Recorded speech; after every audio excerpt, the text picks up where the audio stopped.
다니엘서 6장 1절로부터 10절 말씀까지 교독하겠습니다.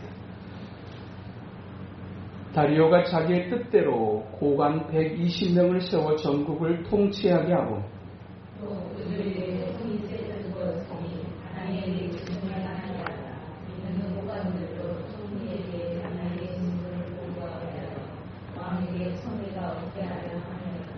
다니엘은 마음이 민첩하여 총리들과 고관들 위에 뛰어나므로 왕이 그를 세워 전국을 다스리게 하고자 한지라.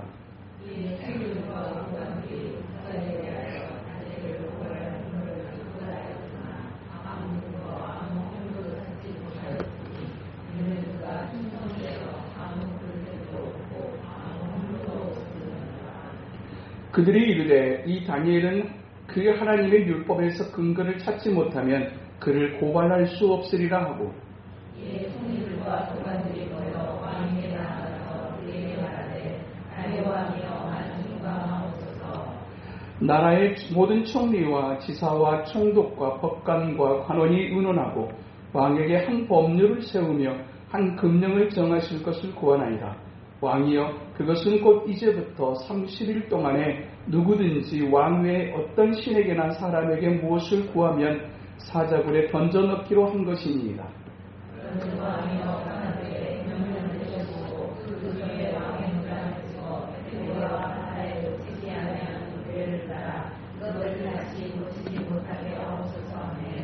이에 다리오 왕이 조서에 왕의 도장을 찍어 금령을 내니라. 다니엘이 조서에 왕의 도장이 찍힌 것을 알고도 자기 집에 돌아가서는 이방에 올라가 예루살렘으로 향한 창문을 열고 전에 하던 대로 하루 3번씩 무릎을 꿇고 기도하며 그의 하나님께 감사하였다. 아멘. 오늘 우리가 살피게 될 성경의 영적인 원리, 그것은 형통입니다. 성경엔 형통이라고 하는 단어가 굉장히 많이 등장합니다. 여호수아서 1장 8절에서도 보면 이 율법책을 내 입에서 떠나지 말게 하며 주의하러 그것을 묵상하여 그 안에 기록된 대로 다 지켜 행하라. 그러면 내 길이 평탄하게 될 것이며 내가 형통할 것이다 라고 말씀하시고 시편 1편 2절에서 3절에서도 역시 오직 여호와의 율법을 즐거워하여 그 율법을 주의하러 묵상하는 자로다. 그는 시냇가에 심은 나무가 철을 따라 열매를 맺으며 그 잎사귀가 마르지 아니함 같으니 그가 하는 모든 일이 다 형통하리로다. 그랬습니다. 세상에서도 형통을 사모하고 우리도 역시 형통을 사모하고 그리고 성경에도 역시 형통에 대해서 말씀합니다.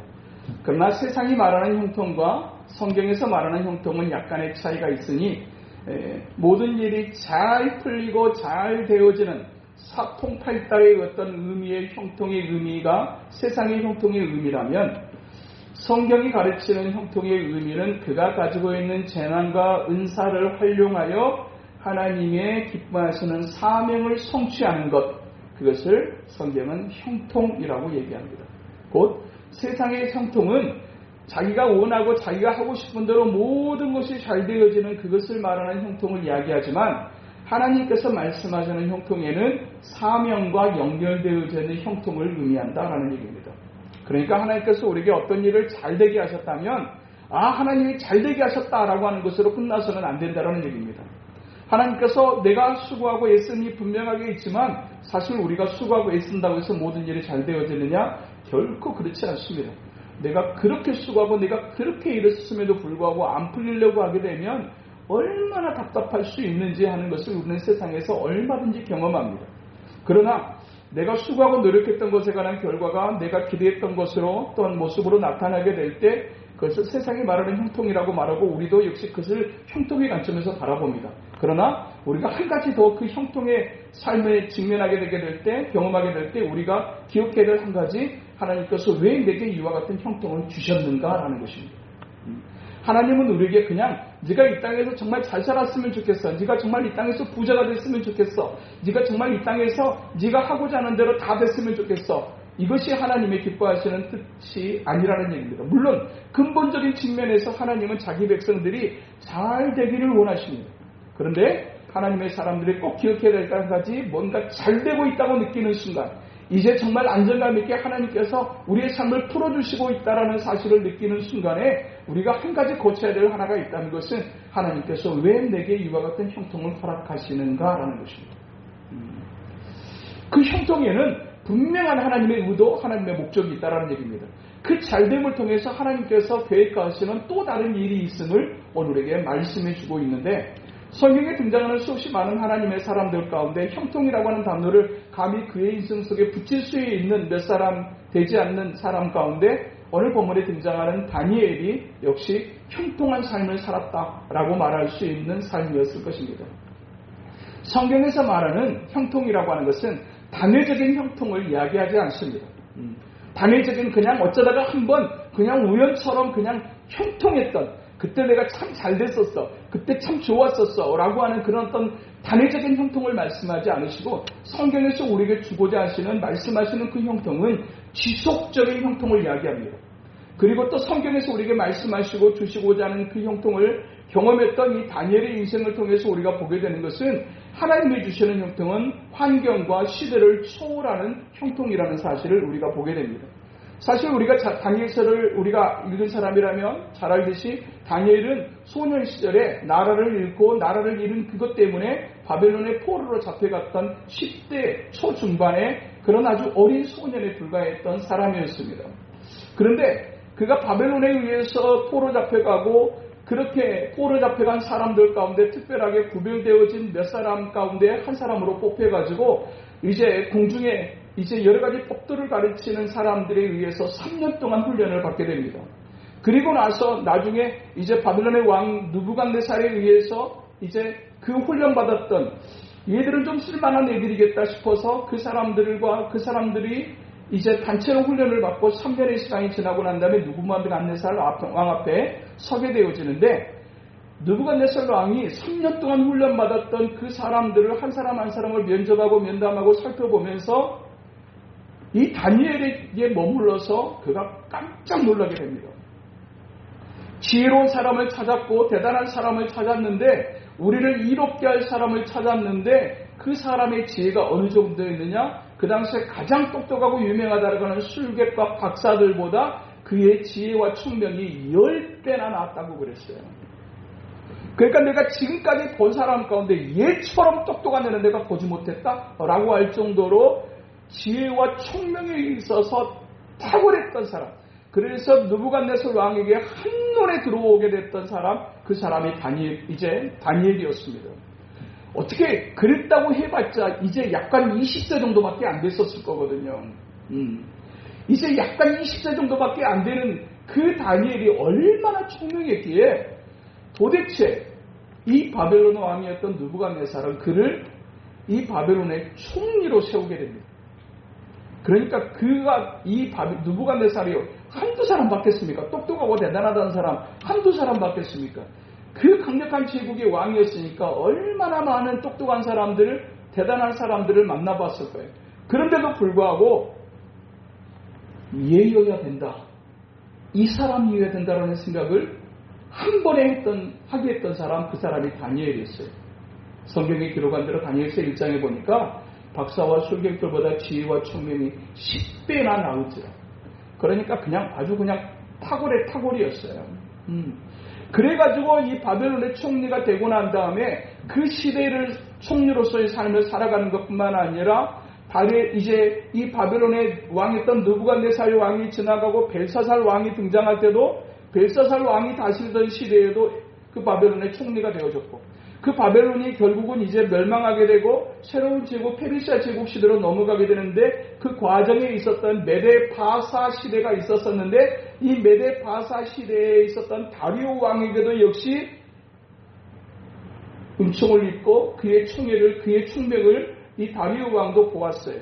그 다리오 왕도 보아서 이 사람을, 시대가 바뀌었지만, 그리고 시대가 이제 바벨론 제국의 시대에서 페르시아 제국 시대로 넘어가는 과도기적인 어떤 그런 정치 상황 속에서 이 사람이 다스려야 되겠다는 생각을 하게 했던 사람, 그 사람이 다리오였어요. 그리고 나서 나중에 이제 페르시아 제국 시대로 넘어가서 고레스 왕이 다스리는 시대가 되었었을 때, 그때도 역시 이 땅을 가장 잘 알고 가장 잘 다스릴 수 있는 사람이 누굴까를 고민하게 될 때 여지없이 등장했던 사람이 다니엘이었어요. 그러니까 시대가 바뀌고 한 시대에 쓰임받을 수 있거든요. 한 사람의 왕에게서 쓰임받을 수 있거든요.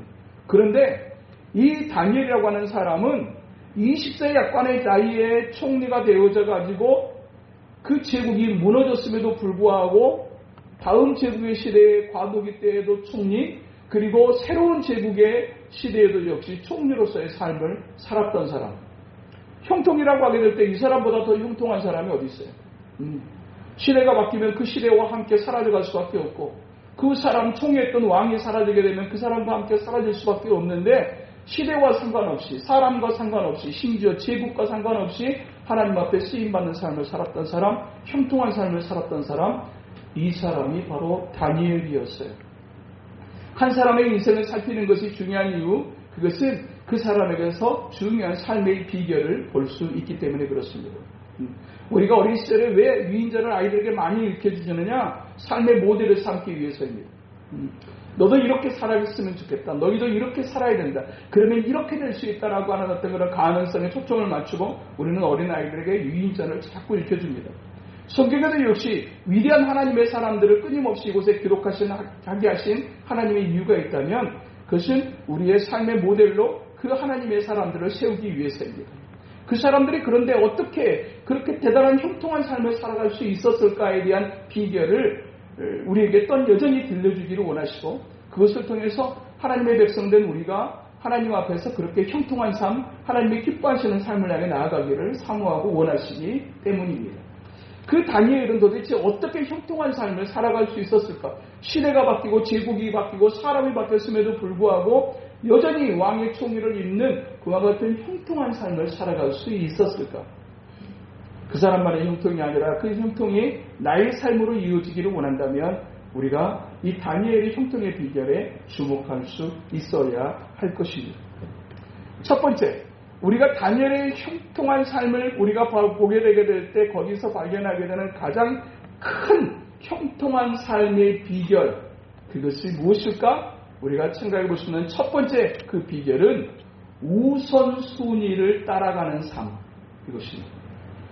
삶의 우선순위를 따라서 다니엘의 그 어린 시절에 10대 때 바벨론의 포로로 잡혀왔었을 때 그가 대단했던 이유, 그 10대밖에 안 됐던 그 나이에 그가 했던 정말 남다름이 하나가 있었다면 그는 10대 때 이미 하나님 앞에서 하나님의 뜻대로 살기로 뜻을 정했다라고 그렇게 기록합니다.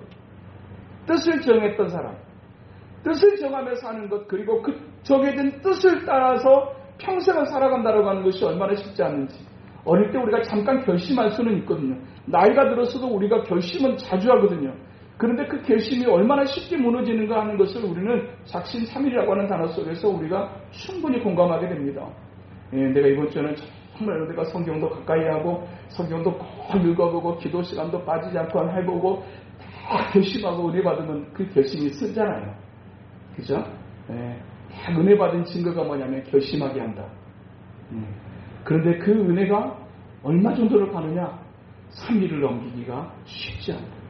그런데 그 어린 그 다니엘은 뜻을 정해요. 뜻을 정했어. 나는 이렇게 살 것이다. 어떻게 살 것인가? 그 원리가 마태복음 6장 33절에 너희는 먼저 그의 나라와 그의 의를 구하라. 그리하면 이 모든 것을 너희에게 더하시리라고 하시는 이 신약성경의 영적인 원리와 정확하게 맞닿아 있는 그의 나라와 그의 의, 오직 하나님만 바라보며 하나님만 의지하고 하나님의 뜻을 따라서 살기를 결심했던 사람, 그 사람이 바로 다니엘이었어요. 그 다니엘, 그는 이제 우선순위가 분명한 삶을 살게 됐더니 하나님께서 말씀하신 대로 너희는 먼저 그의 나라와 그의 의를 구해라. 그러면 내가 이 모든 것을 너희가 살아가는 데 필요한 먹고 마시고 자고 눕는 그 모든 필요한 것을 내가 채울 것이라고 약속하셨다는 그 신약의 하나님은 구약의 다니엘의 하나님이셨다라는 얘기입니다. 그 우선순위를 바꾸지 않았어요. 사실 인생을 살아가면서 우선순위를 고민하게 만드는 여러 가지 상황들은 우리에게 얼마든지 존재할 수 있어요. 그런데 그 상황 속에서 타협하지 않고 우선순위를 바꾸지 않고 내 인생에 있어서 가장 중요한 게 무엇인가? 하나님이시며 말씀이며 예배이며 하나님 앞에 기도하는 일이며 우리가 신앙생활하면서 중요하다고 생각하는 그것을 순서를 바꾸지 않았던 사람, 그 사람이 다니엘이었던 것을 우리가 볼 수 있어요. 그것이 그렇게 살아가는 삶을 보시는 분이 누구신가? 하나님이십니다. 사람은 때로 그것을 보지 못합니다. 사람은 때로 그것을 알지 못합니다. 자신의 뜻을 정했다고 할 때 그 뜻이라고 하는 것이 항상 마음속에서 일어나는 결심인 것이거든요. 그 결심이라고 하는 것이 때로 누군가에게 들려주고 말에게 발표할 수 있는 상황들이 주어질 수도 있지만 대부분의 경우 우리의 마음의 결심이라고 하는 것은 남에게 그렇게 드러나지 않아요. 그냥 우리의 마음속에 나는 이렇게 살 거야. 나는 이렇게 할 거야. 라고 하는 그 결심을 했을 뿐인데 하나님은 그 마음을 살피시는 하나님은 그의 안에 있었던 그 결심을 보셨다. 그리고 그 결심을 따라 살아가는 그 몸부림 많은 그 다니엘을 보시고 하나님이 약속하신 대로 네가 먼저 그의 나라와 그의 의를 구함으로 내가 너에게 필요한 모든 것을 도와주겠다고 약속하시는 그 약속의 신실하심을 그 삶에 이제 더하셨던 것을 다니엘은 우리에게 보여주고 있습니다. 그러면 우선순위를 분명하게 하는 삶을 살았다고 하게 될 때 그것에 관한 구체적인 그가 지켰던 우선순위는 무엇이었을까? 사실 새 제국 시대를 지나가게 되면서 그가 겪었던 상황이라고 하는 것은 정말로 많은 상황들을 그가 직면해 있었을 거예요. 특별하게 한 사람의 총애를 받고 상상할 수 없는 높은 자리에 올라갔었을 때 그것을 모든 세상의 사람들이 부러워하고 축하하고 박수 쳐주지만은 않아요. 항상 그의 다니엘의 옆에는 왕의 총애를 받은 만큼의 시기와 질투와 음모가 가득했다라는 사실을 우리가 읽은 본문을 통해서도 우리가 확인하게 되어지는 것입니다. 그래서 수없이 많은 위기에 직면했었을 거라는 얘기입니다. 그냥 하나님께서 형통하게 하셨으니까 라고 하는 이 형통이라고 하는 한 단어로 한 사람의 인생을 이야기하지만 사실 그 형통의 뒤편에 있었던 그 많은 기가 막힌 일들은 다니엘이 얼마든지 많이 겪었을 수 있었을 것입니다. 그 많은 상황 속에서 그가 우선순위를 분명하게 하며 살았는데 그가 보여줬던 구체적인 우선순위의 내용은 무엇이었을까? 첫 번째, 그것은 그는 사람을 의지하지 않고 하나님만 의지하는 삶의 우선순위를 가졌던 사람이에요. 사람의 관계 속에서 인생은 진행되어지는 거거든요. 사람과의 관계 속에서 어떤 일들은 일어나게 되는 거거든요. 그러면 어떤 일들이 일어나게 되게 되면 사람은 본능적으로 그 문제의 해결을 찾게 되고 돌파구를 찾게 되어지는데 그때 가장 먼저 눈에 띄는 것이 있다면 내 눈앞에 보이는 사람일 수 있습니다. 실질적으로 수없이 많은 사람들과 관계를 맺고 또 왕으로부터 시작해서 수없이 많은 사람들을 섬겼고 많은 사람들을 사랑했고 또 누군가와 좋은 관계를 맺으며 살았던 것 그랬기에 총리로서의 역할이 감당되어지는 것이 가능했었을 거예요. 그는 사람을 섬겼고 사람을 사랑했고 사람들과 좋은 관계를 맺으며 살아가는 것에 힘썼지만 자신의 삶의 위기가 찾아왔을 때 사람을 찾아가지 않고 하나님을 의지하는 사람이었다라는 사실을 성경은 우리에게 말씀해 주고 있어요. 오늘 본문에도 역시 다리오 왕의 시대, 메데파사 과도 시대에 이 왕에게 이제 제안 하나를 하게 되는 한 장면을 보게 됩니다. 왕 외에 다른 신이나 사람에게 기도하거나 무엇을 구한다고 하게 되게 되면 그 사람은 절대로 내버려둬서는 안 됩니다. 절대로 내버려둬서는 안 됩니다. 이 새 총리가 이 다리오 왕의 시대에 전국을 다스렸거든요. 그러니까 총리가 한 사람이 아니라 세 사람의 총리, 나라가 너무 크고 넓으니까. 그래서 그 세 사람의 총리 가운데 가장 탑이었던 이 다니엘을 시기했던 두 명의 총리와 함께 그 옆에 있었던 이제 고관 대작들이 함께 마음을 모아가지고 왕에게 제안을 합니다. 왕 외에 다른 어떤 누구에게도 기도하는 일은 없어져야 될 것입니다. 구하는 일은 없어야 될 것입니다. 라고 이야기를 합니다. 그 말에 대해서 다리오가 사실은 이 사람들이 왜 이 제안을 하는가, 이 법을 세우자고 하는가라고에 대해서 저는 다리오가 분명히 몰랐을 리가 없다고 생각합니다. 아, 얘들이 다니엘을 시기하는구나. 다니엘을 죽이고자 하는구나. 이 사실을 다리오가 몰랐을 리가 없어요. 그럼에도 불구하고 이들의 제안을 받아들일 수밖에 없었던 이유 하나가 있다는 것은 그 시대가 과도기 정부 시대였기 때문이었습니다.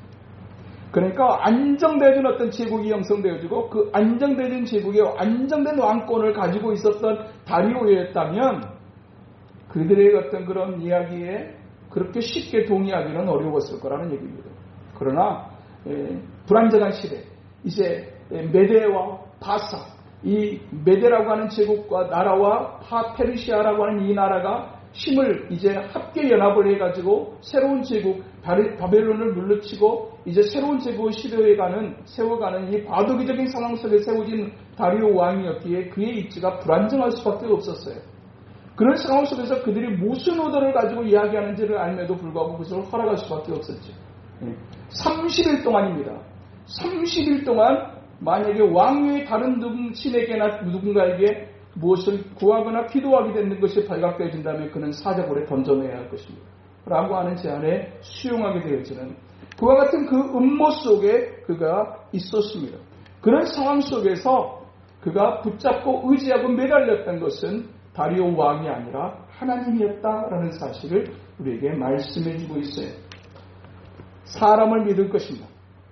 그래도 이 과도기 새로운 정부 시대로 들어가가지고 그래도 나를 믿어준 사람이 있다면 다리오 왕인데 그래도 내가 그 다리오에게 한 번 이 상황에 대한 분명한 실체를 내가 드러낼 수 있다고 하게 되면 그 왕은 나에게 힘을 실어주지 않을까라고 하는 인간적인 생각이 얼마든지 들 수 있었어요.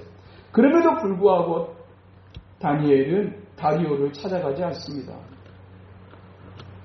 하나님은 보시는 하나님이시다. 그러니까 누구에게 보이는 삶을 살 것인가? 내가 사람에게 잘 보이는 삶을 살 것인가? 하나님 앞에서의 삶을 살 것인가?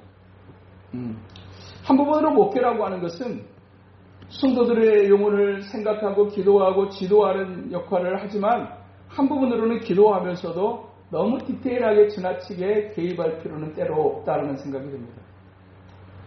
사람은 말로 되어지는 것이 아니더라. 목회도 그런 것 같습니다.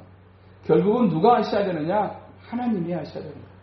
결국은 하나님이 하셔야 됩니다. 그리고 어떤 부분에 관한 것도 역시 제 성향상으로도 막 강압하고 뭔가를 막 주도적으로 막 쫓아가지고 네가 이거 했으면 좋겠어 해가지고 막 당신이 막 이 역할을 해줬으면 좋겠어 이렇게 하지는 스타일은 또 제가 또 되지 못합니다. 그런데도 불구하고 가능한 이유가 무엇일까요? 우리 가운데 역사하시는 분이 하나님이시다. 우리 각 사람의 마음속에 하나님의 성령께서 역사하심으로 말미암아 사실은 이 공동체가 가능하고 이 목회가 가능할 수 있다라는 겁니다. 그리고 그 하나님의 성령께서 각 사람의 마음속에 역사를 하시게 될 때 그 역사하심에 대해서 순종할 것인가 말 것인가 하는 부분은 각 사람의 몫입니다. 오늘 내가 예배를 나갈 것인가 말 것인가 고민할 수 있는 상황 속에서 성령이 촉구하시고 성령이 역사하시는데도 불구하고 그것을 눈감아 버릴 것인가 아니면 순종할 것인가에 관한 몫은 개인의 몫입니다. 그리고 하나님 앞에서 그 상황 속에서 사람을 의지하지 않고 하나님을 의지하기를 결심하는 그 사람의 중심을 보시는 하나님, 그리고 그 사람을 믿지 않고 하나님을 의지하고 믿으며 나아가는 사람에게 하나님은 또한 새겨진 말씀으로 우리에게 약속하시는 하나님이세요. 사람을 믿으며 살아가는 사람들, 사람을 의지하며 살아가는 사람들에게 하나님은 예레미야서 17장 5절에 이렇게 말씀하세요. 여호와께서 이와 같이 말씀하시니라. 무릇 사람을 믿으며 육신으로 그의 힘을 삼고 마음이 여호와에게서 떠난 그 사람은 저주를 받을 것이라.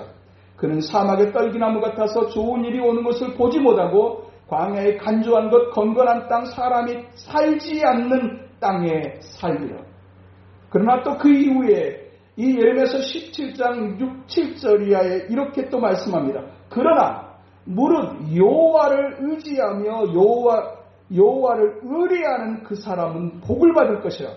그는 물가에 심어진 나무가 그 뿌리를 강변에 뻗치고 더위가 올지라도 두려워하지 아니하며 그 입이 청청하며 가무는 해에도 걱정이 없고 결실이 그치지 아니함 같으리라. 예레미야서 17장 5절에서 8절 사이에 딱 새겨놨어요. 사람을 믿고 그리고 육신의 자기의 힘을 자기를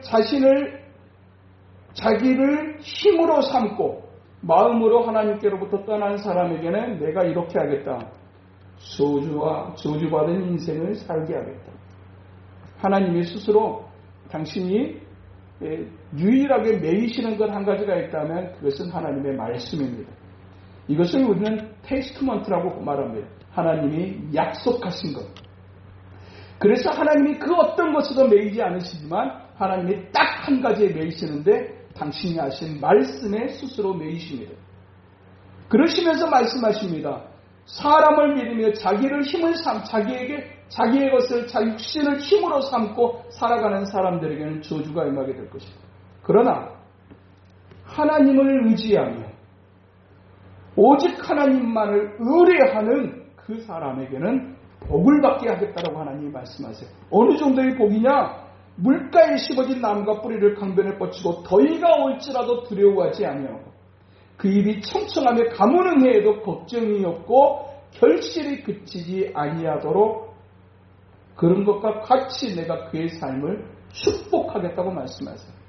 하나님이 복의 근원이신 것을 믿으십니까? 복을 주시는 분이 하나님이신 것을 믿으십니까? 그 하나님이 이렇게 말씀하세요.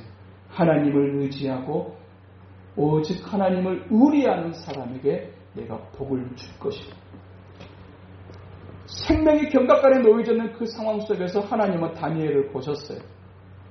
이 상황 속에서 하나님을 찾아가는지 다리오를 찾아가는지 보았는데 다니엘은 왕을 찾아가지 않고 하나님을 찾아가고 있었어요. 여기서 발견하게 되는 교훈 하나, 하나님을 신실하게 섬기는 사람에게도 시련은 찾아올 수 있다라는 것입니다. 그러나 그 시련의 때를 오히려 하나님 앞에서 그 우선순위를 바꾸지 않고 하나님 앞에 신실함을 경주하는 사람에게 하나님을 신실하게 경주하는 자에게 어떻게 행하시는 하나님이신지를 보게 하신다. 다리오 왕은 하나님을 알지 못합니다. 다니엘이 섬기는 그 하나님을 믿지도 않습니다. 그런데 다니엘이 사자굴에 딱 던져졌을 때 다리오가 찾아와서 이야기합니다. 네가 항상 섬기는 그 하나님이 너를 구원하셨느냐? 하나님을 알지 못했던 다리오 왕이 다니엘을 향해서 다니엘의 모습을 보면서 삶을 보면서 다리오도 알았던 한 가지가 있었어요. 그건 뭐냐면 저 사람은 항상 하나님만 섬기고 하나님만 의지하는 사람. 저 사람은 사람을 섬기고 사람을 사랑하고 사람과 관계를 맺으며 살아가지만 사람에게 매달리지 않는 사람. 그는 하나님께만 매달리는 사람이라는 사실을 다리오도 알았어요. 그래서 사자굴에 던져진 다니엘을 부르면서 내가 항상 섬기는 그 하나님이 너를 구원하셨네. 적어도 우리가 하나님 앞에서 살아가는 인생, 우리가 한번 살아가는 인생 속에 적어도 이 정도는 한번 보여주는 인생이었으면 좋겠다는 기대가 있습니다. 적어도 하나님을 섬기는 사람이 하나님을 섬기는 사람답게, 예수를 믿는다고 하면 예수를 믿는 사람답게, 이게 예수를 믿는 건지 하나님을 믿는 것인지 전혀 분간이 안 가는 인생들이 이 땅의 교회 안에 얼마나 많이 있는지. 세상에서도 그래가지고는 절대로 성공할 수가 없고요. 세상에서도 뭔가 하나 붙으면 거기서 진짜 결말을 봐버리려고 몸부림하는 사람이 뭔가를 봅니다. 저는 신앙도 마찬가지라고 생각해요. 정말로 하나님을 믿기로 작정했다고 하게 되면 거기다가 한번 올인할 정도는 돼야 되지 않겠느냐. 진짜로 믿는다고 하면 거기다 한번 던져봐야 되지 않겠느냐. 이건 믿는 것인지 안 믿는 건지 구분이 안 가요. 그냥 뭐 이게 신인지 뭔지 모르겠다 생각이 드는 그런 이 땅의 그리스도인들이 얼마나 많은지 몰라요. 그냥 평안할 때는 그냥 교회 왔다 갔다 하다가 어떤 삶의 위기가 찾아오게 되면 여지없이 숨어버리고 도망쳐버리는 비겁한 그리스도인들이 이 땅에 얼마나 많은지 몰라요. 회색질의 회색 그리스도인들이 이 땅에 너무 많아요. 하나님께서 그것을 모르실까? 하나님은 새겨진 말씀으로 내가 복을 어디다가 놓을 것인가를 하나님은 이미 말씀하셨어요. 나는 복을 주는 자이지만 복의 근원이 되지만 나는 이 복을 아무데나 놓지 않을 것이다. 왜 하나님 나에게 복을 주지 않으세요? 라고 질문하는 사람을 향해서 주님께서 두 눈 똑바로 한번 쳐다보시고 네가 진짜 복을 받을 만하였더냐? 라고 물으시면 양심이 있으면 대답을 하게 될 것입니다. 양심이 있으면 내가 어떻게 살았는지를 스스로 알 수 있을 거예요. 그냥 괜히 그냥 얘기하는 거예요. 하나님은 새겨놨거든요. 사람을 의지하고 자기 힘을 의지하는 사람에게는 내가 어떻게 할 것이며, 하나님을 의지하고 하나님을 의뢰하는 사람에게는 내가 어떻게 복되게 할 것인가라고 하는 것을 약속하셨어요. 그 기준을 가지고, 그 내용을 가지고 다니엘을 딱 보셨는데, 다니엘은 그 상황에서도 사람을 의지하지 않고 하나님을 의지하는 사람. 그는 사람을 두려워하는 사람이 아니라 하나님을 두려워할 줄 아는 사람이었어요. 그렇기에 그는 어떤 상황에도 타협이라고 하는 것이 없었어요. 언제 사람이 타협하게 되느냐? 나 이렇게 살고 싶어요 라고 얘기했다가 새로운 상황이 생겨요. 그러면 고민에 빠져요. 나는 하나님 앞에서 그 나라와 그의 의를 구하며 살기로 작정했는데 상황이 바뀌어지게 되고 상황이 심각해지게 되게 되면 우리는 근본적인 우리가 가졌던 결심과 우리의 기준을 가지고 고민하기 시작해요. 그 상황에 대한 두려움을 가지게 되게 될 때 사람은 어떻게 되느냐? 고민을 넘어 타협하게 되어집니다. 타협하거든요. 왜 타협했느냐? 그럴 수밖에 없지 않았습니까? 상황이 그렇지 않습니까? 라고 얘기하는데 사실 엄밀한 의미에서 본다고 하게 되게 되면 상황의 문제 분명하게 이해돼요. 상황의 문제 분명히 그럴만해요. 그럼에도 불구하고 모든 사람이 그렇게 살아가느냐? 그렇지는 않아요. 그렇지는 않아요. 왜 그렇게 됐느냐? 살아계신 하나님에 대한 신뢰가 없었기 때문에. 하나님은 나를 사자굴에 던져졌을지라도 건져내실 수 있는 하나님이라고 하는 그 믿음이 없었기 때문이에요. 그 믿음을 가지지 않게 되면 사람은 필시 사람을 두려워하게 되고 상황을 두려워할 수밖에 없습니다. 사람을 두려워하고 상황을 두려워하게 되게 되면 어떤 삶을 살아가게 되느냐? 타협하기 시작하는 겁니다. 그런데 그 상황에서도 불구하고 다니엘의 모습을 보니 다니엘은 타협이라고 하는 것이 없어요. 내가 하나님 앞에서 뜻을 정한 대로 나는 갈 것이다. 죽으면 죽을 것이다. 시대를 초월해서 하나님 앞에서 하나님의 기뻐하시는 믿음을 가졌던 사람들은 동일한 고백에 동일한 내용의 삶을 살아요. 시대를 달랐지만 얼마든지 나는 죽으면 죽으리라고 하는 에스더와 같은 그 믿음의 고백을 가졌던 그 하나님의 사람처럼 시대는 달랐지만 다니엘은 다니엘의 시대에 자기가 하나님 앞에서의 그 믿음을 가지고 그렇게 되어진 것을 알고도 10절에 보니까 다니엘이 이 조상의 뒤조소에 왕의 도장에 찍힌 것을 알고도 자기 집에 돌아가서는 입방에 올라가 예루살렘으로 향한 창문을 열고 전에 하던 대로 하루 3번씩 무릎을 꿇고 기도하며 그의 하나님께 감사하였더라. 하나님을 두려워했지 사람을 두려워하지 않았어요. 상황을 두려워하지 않았어요. 내가 두려워하는 유일한 대상이 있다면 그건 사람이 아니고 상황이 아니고 나는 오직 하나님만 두려워하며 살 것이다. 하나님을 향한 거룩한 두려움을 가지고 살았던 사람, 그 사람이 다니엘이었어요. 그 오직 하나님을 향해서만 의식하고 하나님에 대한 두려움만 가지고 살아가는 사람들에게 하나님이 약속을 2가지 하고 계세요. 성경에 보니까 잠언서 14장 27절에 보면 이렇게 시편 34편 7절에 보면 이렇게 기록해요. 여호와의 천사가 주를 경외하는 자를 둘러 짐치고 그들을 건지시는도다 그랬어요. 여호와를 경외하는 자들을 향해서 하나님께서 어떻게 하시겠다고 말씀하시면 주의 천사를 두르게 하시고 그리고 그가 죽을 수밖에 없는 상황 속에서 그를 건져내실 거라고 말씀하셨어요. 또 한 가지 약속을 하고 계시는데 그것은 잠언서 22장 4절에 보니까 겸손과 여호와를 경외함의 보상은 재물과 영광과 생명이라고 그랬어요. 여호와를 경외하는 삶을 살아가는 것, 사람을 두려워하지 않고 하나님을 의식하며 하나님을 두려워하는 사람에게 하나님이 약속을 하셨어요. 내가 갚아줄 거야. 내가 반드시 네가 나를 두려워할 줄 알고 살게 될 때 내가 너에게 갚아줄 거야. 그 보상이 무엇이냐? 재물과 영광과 생명이라고 그랬어요. 생명이라고 그랬어요. 재물도 넣으셨어요.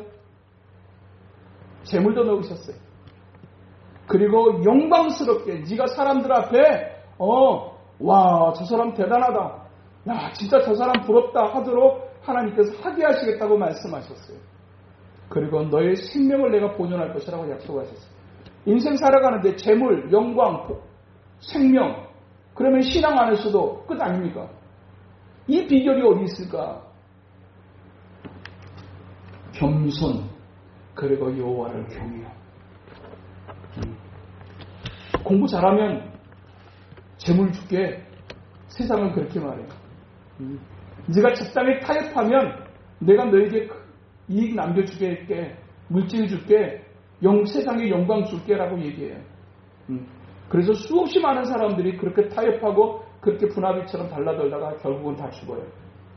그런데 하나님이 하시는 약속, 겸손과 여호와를 경외함의 보상은 재물과 영광과 생명입니다. 그것을 그의 삶을 통해서 확실하게 체험했던 사람이 오늘 본문의 다니엘이었습니다. 어떻게 살 것인가? 그것은 여러분의 몫입니다. 여러분이 살아가는 그 마음의 생각과 그 삶의 행동을 보시는 분이 계시는데 그분이 하나님이십니다. 하나님의 사람들은 하나님 앞에 사는 사람들입니다. 그리고 하나님 앞에 사는 그 모습을 하나님은 정확하게 보시고 그에 따른 삶을, 그에 따른 결과를 하나님이 새겨주신 말씀을 통해서 우리에게 삶 속에서 열매로 맺게 하시고 먹게 하시는 하나님이라고 우리에게 말씀하고 계시는 것입니다. 오늘 또 우리에게 주어지는 삶의 자리는 여전히 하나님 앞에서의 자리입니다. 교회 안에서만 하나님이 보시는 것이 아니라 교회 밖에서 우리의 삶의 현장 속에서도 여전히 우리의 삶은 하나님 앞에서의 삶인 것을 기억하고 형통한 삶을 원하십니까? 정말로 잘 되어지기를 원하십니까? 그러면 오늘 또 다니엘을 통해서 받는 교훈을 깊이 새겨 그 삶의 원리를 따라 우선순위를 따라가는 삶을 살아가는 우리 모두 될 수 있게 되기를 주님의 이름으로 축복합니다. 그러고 신 하나님 아버지, 어떻게 살아야 할 것일까? 또한 주님께서 원하시는 형통한 삶을 살아가기 위해 우리는 어떤 모습에 되는지, 멋지고 아름다운 하나님의 사람, 시대를 초월한 형통한 삶을 살았던 다니엘을 통해서 오늘 또 우리에게 말씀하시는 주의 음성을 듣게 하시니 감사합니다. 듣게 하셨사오니 하나님 적용하게 하시고 또 결심하게 하나님의 기뻐하시는 그 길을 향해 나아가는 우리 되도록 주여 도와주시옵소서. 예수님 이름으로 기도하옵나이다.